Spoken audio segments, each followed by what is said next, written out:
Global airlines serve 18 million meals on board commercial flights every day.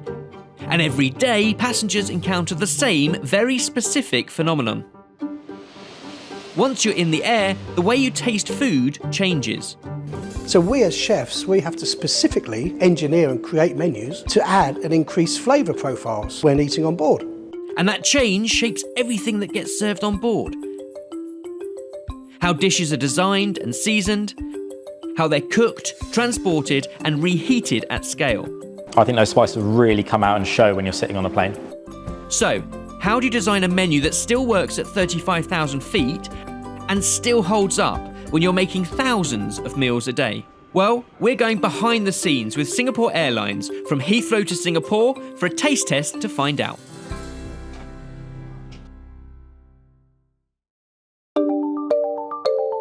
Today, Kush and I are flying from London Heathrow to Singapore to try a business class menu and see how food is designed for air travel.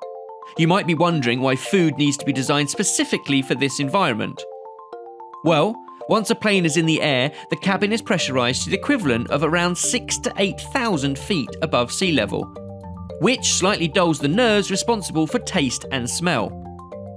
At the same time, cabin air is extremely dry, often below 20% humidity, drying out the nose and mouth and making flavour harder to detect. Together, these changes mean food tastes different in the air than it does on the ground. To understand how chefs work around that, earlier, Kush and I went behind the scenes at DNata, Singapore Airlines food supplier, and met one of the chefs whose job it is to turn that science into dishes designed for the air. The way in which we enhance our taste palettes on board the plane starts on the ground. This is development chef Niall Gordon. He's the person responsible for delivering the food for Singapore Airlines, so the perfect man to show us how it's done. One thing we do on board to really try and heighten your whole dining experience is to add lots of punchy flavours. So we add lots of seaweed, mushrooms and flavourings like that, which is going to give you a real rich, umami, tantalising flavour experience within your mouth. For Singapore Airlines, umami is a key part of making food taste great in the air. Research shows that even the background engine noise inside a plane, often around 80 to 85 decibels, can suppress certain tastes like sweetness and saltiness by up to 30%. Other tastes, including bitter, sour and umami, are far less affected and remain more stable at altitude. This is Charles Spence, an experimental psychologist at Oxford University who studies how our senses work together to shape what we taste. Is there actual proof that taste does change between altitude and eating on the ground? Absolutely there is, and there are studies that are done both occasionally in the air, the same food being served as on the ground but under special chambers. Humidity is going to make things smell more, so the drier the air, the less sort of the volatiles we get. The air pressure, then again that's going to affect the amount of volatiles coming off the food, and to the extent that 75 to 95% of what we think we're tasting in the air or on the ground is actually coming from the nose, and that the that difference in air pressure, say probably equivalent to 5,000 or 6,000 feet above sea level, for that may have some slight effect on your taste buds functioning. So while we chew on that appetizer of science, it's time to try one of these dishes for ourselves. So, first impressions count, Chef. Where are we beginning? Well, this is the dish you're going to get on board your Singapore flights. It's a beautiful yellowfin tuna. So we've gone for vibrancy, we've gone for textures, we've gone for subtle seasonings. We have lovely yellowfin tuna. We've got trout caviar, we have textures of tomato, peppers, then we have some garnish with some lovely herbs just to add some zing and taste to the mouth. We have shiso, we have baby coriander, and we also have edible flowers, which are really beautiful to look at. Yeah, stunning. And this is as it is plated here and as it is served up there. Yes, so definitely. So this will leave our unit looking like this. So it's designed for the taste and the flavour, to arouse your senses on board. There's lots going on because of cabin pressures and the dullness of taste in the mouth. This will liven the flavours up, and this is how you're going to receive the dish on board. Amazing. Well, let's try it.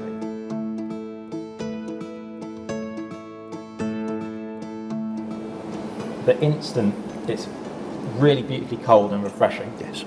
And then it's cut through, you've got the richness of the coconut, cut through with the little pops of chili, the bitterness from the pepper, the burst from the lovely trout caviar on top, and then the herbs finishing it off with a really light touch at the end.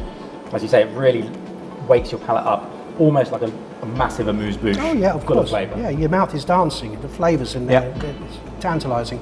And for me, that is all about texture as well. The crunch of the salad, the sweetness of the cherry tomato, the pop of the trout. And it looks restaurant quality. We're talking like, this is like a restaurant in the sky, because those edible flowers, the pansies, the micro herbs, it drives elegance. To put this dish together, there's a lot of preparation. There's two sides of a kitchen working on this. There's the hot section who are preparing the tuna. The tuna is actually sashimi grade tuna. So we've got to sear the tuna on the outside, then that's prepared, diced in a particular way. And then chefs in the cold kitchen will be precision cutting the peppers, the cucumbers, making the emulsion, the coconut emulsion, which is going to bind this and bring it all together. When you say the prep team are like cutting the vegetables, for this calibre of dish on a business class flight on Singapore Airways, they are using knives and chopping boards and hand cutting, rather than it going through a massive halide style prep machine. No, it's got to be hand cut, because you won't get the precision from a machine. You'll just end up with shards. So this is where we employ chefs with knife skills, who've got a keen eye for detail, who can cut a cucumber the same size and a pepper the same size to make this dish beautiful. And they can do it thousands of times. Yeah, of course. From reading the menu before we came and doing some research on how these things might translate to food in the air, I'm quite surprised how many different textures are in this dish. I was expecting something a bit softer, a bit simpler, but I think the way that it interplays together in your palate and your mouth, Layers and layers. Layers of flavour, layers of texture, really wake us up on the flight. I'm most interested in working how the food plays with our tongues in the air, because there's a warmth of chili here, but you've got that allium, you've got the kind of the sweetness of coconut, and then basically a really sort of rich tuna. How does that work up in the air? The seasonal menu we're tasting today is designed by guest chef Monica Galetti, a renowned chef, TV presenter and author whose Michelin-star training shows in the precision and control of the cooking, from fish to patisserie.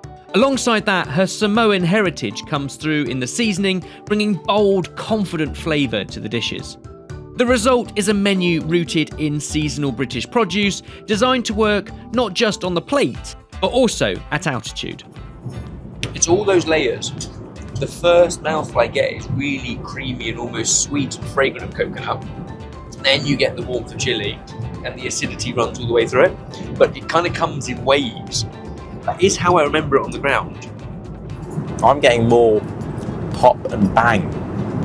The allium from the raw, thinly sliced spring onions really standing out, as is the pepper and the cucumber.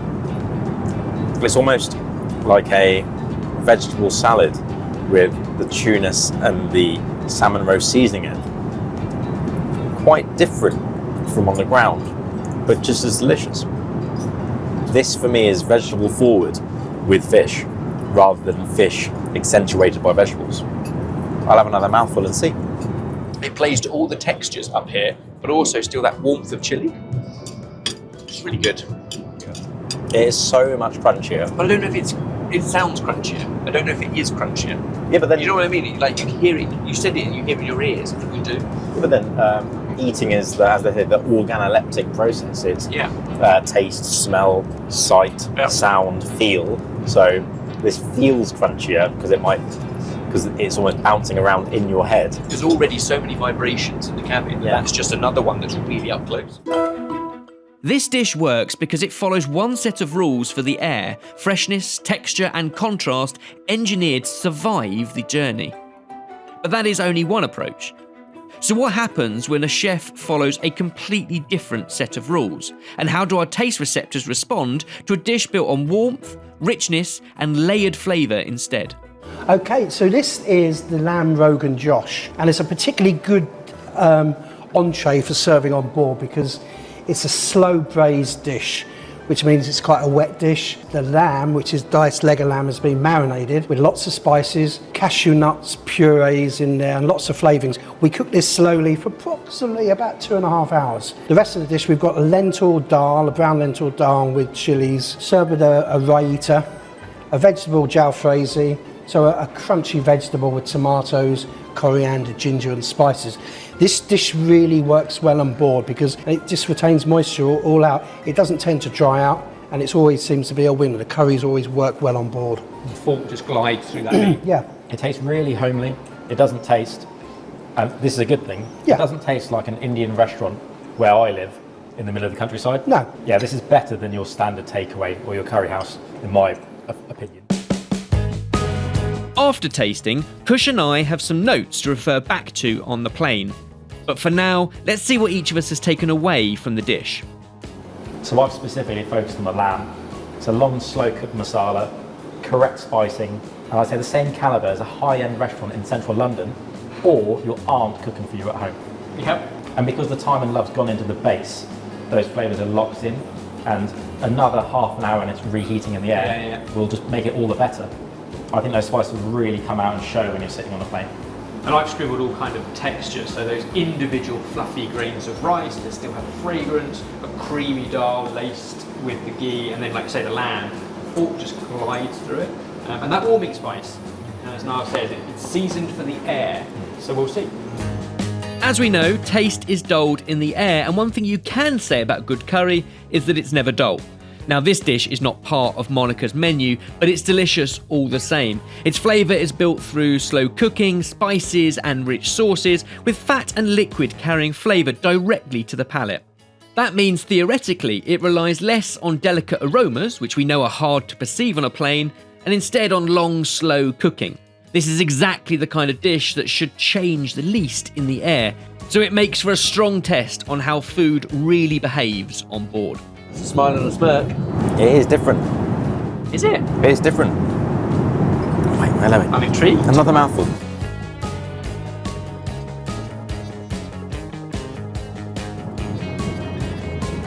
I'm intrigued.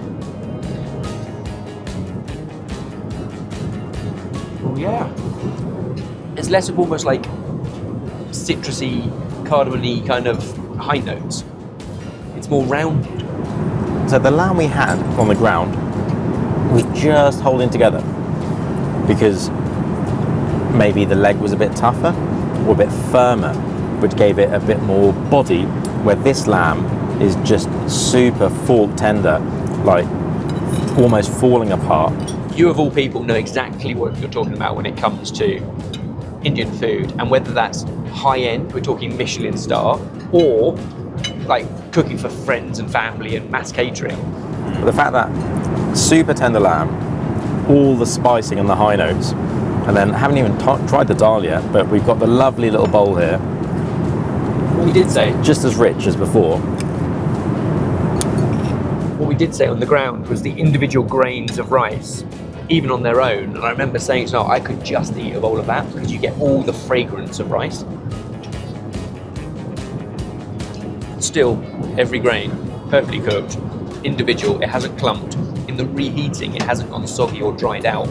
It's just as we had it on the ground. So, as the theory suggests, the curry holds up well in the air. Those familiar layered flavours translate with very little change. But dessert asks something different of our senses. It relies on balance, sweetness and texture in the way that savoury dishes don't. So to understand how that works at altitude, we need to go back to the kitchen. Well, we finish with a luxurious dessert. This is a chocolate caramel cremo, and we've got a beautiful mascarpone quenelle on there. So someone's busy in the background quenelling these thousands of quenelles. Flavour-wise, there's texture in there. We've got hazelnuts, we've got ginger crumb on the base, and it's served with a lovely dark caramel sauce. There's an element of precision and decadence. Oh, I to it, think so. and It's the clean, shine. it's clean. You can see all the angles, the cuts in it. It's beautiful. Right, going straight off the nose. Another delicious game of texture because it's super soft, melts in the mouth. It's not cloying. Very rich in chocolate, warmth of ginger, and still the crunch, nuts, and that base. This is served beautifully chilled. So it ends the meal nicely. It's not a hot dessert that can be a bit too heavy. It doesn't coat your palate, as Ben said. And the little notes of the ginger tickle your taste buds. On the ground then, this dessert is carefully balanced. And based on what we know about taste at altitude, sweetness tends to hold its ground, while bitterness can become more pronounced. So the real question is whether the balance still works once we get into the air. Let's find out. Cheers to dessert. This one has travelled perfectly. It is still as precise and as decadent and as neat in its cut. And the texture of that cremeux is wonderful. The things I do for my job. My porter's here. Thank you very much. Yeah, you said that I'm going to stick to the red, so this is for... Thank you. Ben knows I'm a sucker for pretty much any form of sweet wine or port. Not for the sugar rush, just for the fact that you can sip it, recline and fall asleep. So the pairing, dark chocolate, mascarpone, salted caramel, hazelnuts, port, chin chin. Considering patisserie is an art and is very standardised, this is the course that I think has changed the most from on the ground to up here. I'm getting more ginger, more warmth of that ginger base, and more salt from the salted caramel, which flies in the face of the logic I had, which is that tastes are dulled up at 35,000 feet. I don't think this is. A little while back, we tried to find the perfect bite with food theory, and we talked about the combination of salt, sugar, and fat. We talked about the importance of texture, the ginger crunch and the nut, and the sort of chocolate custard, and then the glossy sauce, and all together, it's close to a perfect bite. For me, it's a textures game again. The hazelnut, the buttery biscuit base, and the differentiation between the mascarpone and the slightly firmer cremeux. I'm saying slightly firmer just because I think it is, but just due to the fact that the fridge on board, I think it's a bit cooler than the fridge on land. Totally plausible.